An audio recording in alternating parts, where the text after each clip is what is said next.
This is my race car. Most of the time, we're braking, fixing, torching, banging, braking it even more, assembling, and every now and then, driving as fast as possible.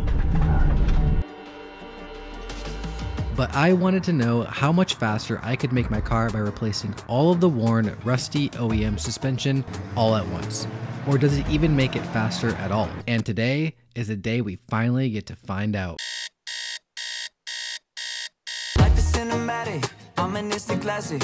Living in the fast lane, can't nobody pass me. How I spit the drama, I bet that you wanna know. Whoa. Hey, catch me in a photo, I stay riding solo. I ain't got the patience, permanent vacation. Everywhere that I go, I still gotta be in my zone. 'Cause hey, I can't stop moving in my own way. I can't stop doing it my own way. I can't stop living in my own way. My own way, in my own way. I can't stop moving in my own way. I can't stop doing it my own way. I can't stop living in my own way. Oh, in my own way. Yeah, gotta live a little. Meet me in the middle. Switch it in a high gear. Alrighty. We are back today at Waterford Hills to answer the question you are dying to know. Does replacing all of your OEM suspension on your car make it go any faster on the track? We're here at an event today hosted by Trackalicious. Now, Trackalicious is hosted all across Michigan at Grattan Raceway and Gingerman. Here at Waterford Hills, they do a couple events every year. And what's great about being out here with them is that the track days are much smaller. They are limited cars, only like 50 or 55. So you're not gonna catch as much traffic, so I can really push this car on the track. Currently, I am sitting at a personal best at this track at a 121.817. If you know anything about this track, that's actually not that fast. A fast lap time around this track is gonna be 115, and our goal today is to break a sub 120. But what did we replace and why did we replace it? We started with the front control arms. White Line Arms offered a lighter construction, better bushings, and a slight caster correction. These cars come with understeer from the factory. We upgraded both the front and the rear sway bar to offset this. This should help us get the car to rotate more through the corner and reduce body roll. Adjustable coilovers with stiffer springs should give us more feedback from the track and reduce the bounciness of the OEM struts. An issue we start running into when lowering and optimizing suspension geometry is preload on our sway bars. We fix this with turnbuckle style links. This way we could set zero preload on our sway bars. The last issue we would run into is proper alignment. In the rear, the OEM control and tow arms are non-adjustable. That stops us from properly setting camber and tow. Swapping to adjustable components lets us dial in the perfect alignment. Last year, I had no alignment on the car. I basically took it up to your good old Bell Tire, said align the car to stock specs, and I went out there and I sent it. That does us no good for all the new suspension that we have on the car. We want to optimize it to extract as much time as possible out on the track. So our friend Darius came out and he did a full alignment on the car. We got ride height, cross weights, camber, tow, everything was dialed in to extract as much time as possible and reduce wear on the tires, of course. And after spending tons of hours on this car getting it ready, I forgot one important upgrade that I didn't think I needed, but it turns out I actually did. But does changing out all of your suspension all at once actually make your car go any faster?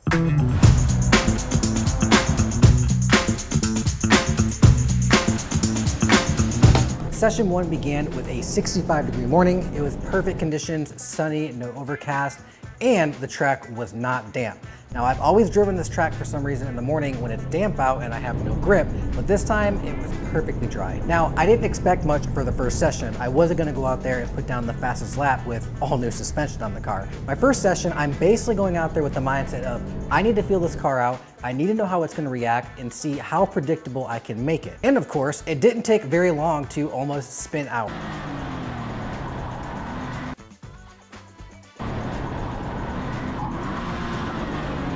Right away, I can tell a huge difference in several corners. The first being the very last corner. If you watched my previous videos, you will see me go through this flying corner at almost wide open throttle, and the car is just bouncing around. It's so unstable, it's not predictable, and I've almost spun out here, not once, but twice. However, immediately with all the adjustments, I can seriously feel a difference going through this corner. I have 100% more confidence of doing wide open throttle all the way through and keeping my momentum through that corner. The car's not bouncing, it feels super planted and stable. So right away, I know that these changes are making a difference. However, in our first debut with the whole new suspension setup, we were not able to go any faster. Our best lap was a 121.97, where our previous best is a 121.886. So we actually lost some time, which isn't really good.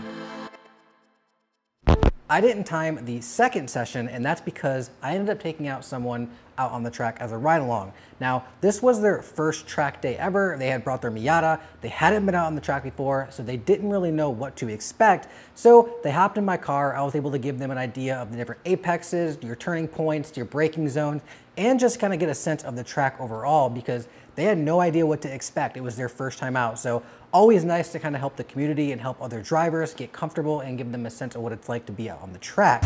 Now, this is where things get a little interesting. With 40 minutes under my belt and really understanding how the car reacts, how predictable it is, and the overall changes of the suspension and geometry, can we put down a faster lap in session 3? So I am milking this car for everything that it's got. I am braking later, I am turning harder, I am carrying more speed through every corner as much as I can, but there's a couple areas where my confidence is just not high. The car just doesn't feel like it wants to turn in, and I'm just getting too much understeer, so it's pushing out. These happen to be some of the most important areas of the track where you're gonna lose the most time. Coming out of turn 1, we have what's called Bluff Bend. Now, this is a small left into a sharper right, which is gonna lead you into a Skeet House turn. Anytime I lose speed going through that segment, it's going to hinder my progress and also cut my lap times down. The issue with this is I'm losing time because the car doesn't want to turn in. It feels like it wants to push out. After Skeet House, you are climbing up over Hilltop Turn, and when you come down, you are picking up some massive speed into Big Bend. This is arguably the most dangerous part of the track. You are coming in at speed, trail braking into a sweeper, which has zero runoff, and if you go off, you are hitting the wall and it's not going to be a fun time. With the car not feeling planted enough for me, it just feels like it's pushing way too much and I'm not able to carry the speed that I need to through this sweeping turn into the long straight. So I'm pushing this car as hard as I can. And this is where the first mistake happens. Braking a little bit later every time I hit this straight to see if I can extract a little bit more time out of an exit of this 45-degree turn. However, the one time I broke way too late, I just simply didn't get any turn in. The car just pushed out wide and I did a 4 off. Thankfully, this was a controlled off. I was able to keep the car under control. One of the biggest things is just not freaking out and just holding your line and not jerking the wheel anyway and letting the car ride through it. So I was able to go off, come back on safely, and then of course I have to check my tires in the pits to make sure there's no debris inside the tire and the actual rim. It could actually cause a blowout, so pit stop. So at this point, I am pretty pissed. We are still very far off of our goal of sub 120. 2 laps later after this 4 off, I was able to put down a flyer and go a little bit faster for the day at a 121.45. This is our 3rd out of the 5 total sessions that we do have, and I only ran 4. So this 3rd one was actually the one where I put down the best lap time. Now I have a hypothesis on why I can't extract any more time out of this car, but first it's time to have a little fun.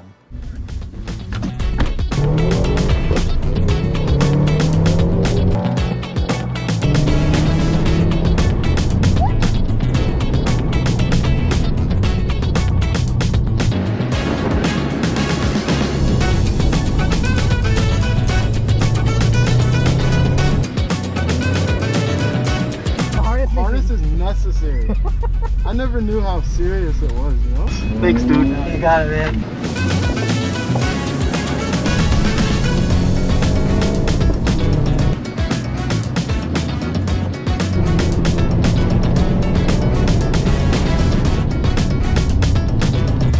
This car feels good, man. It's so solid. Now, the hypothesis of why I'm actually not able to extract any more time at this point, well, you may be thinking is a driver mod. Simply drive the car faster, right? That's as simple as it goes. Well, there's a couple of problems here. One, the tires are extremely aged. After checking them with the previous owner, checking the history, they were almost 6.5, 7 years old. They had 10 sessions from the previous owner. I had put another 8 or 10 on them before I'd taken them out.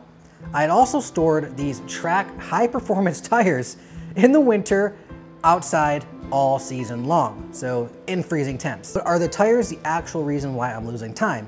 Well, it's plausible. See, the tires are super old, they're super aged, and they're much, much harder. They're not gonna be as sticky, they're not gonna be as grippy, and I completely destroyed the front left. I mean, the front left does not exist. It is down to 0 tread, basically. The second reason I think I'm losing time is because I've never turned off traction control on this car. And that's because it saved me a couple times. There's been a few times where I've almost spun out and I've almost went off and traction control kicked in, and I was able to correct the car, straighten it out, and make sure I was good. This turns out to be an issue because every corner, traction control in some way is being enabled, and it is hindering the speed of the car in some way, whether it's braking for me or specifically on exits.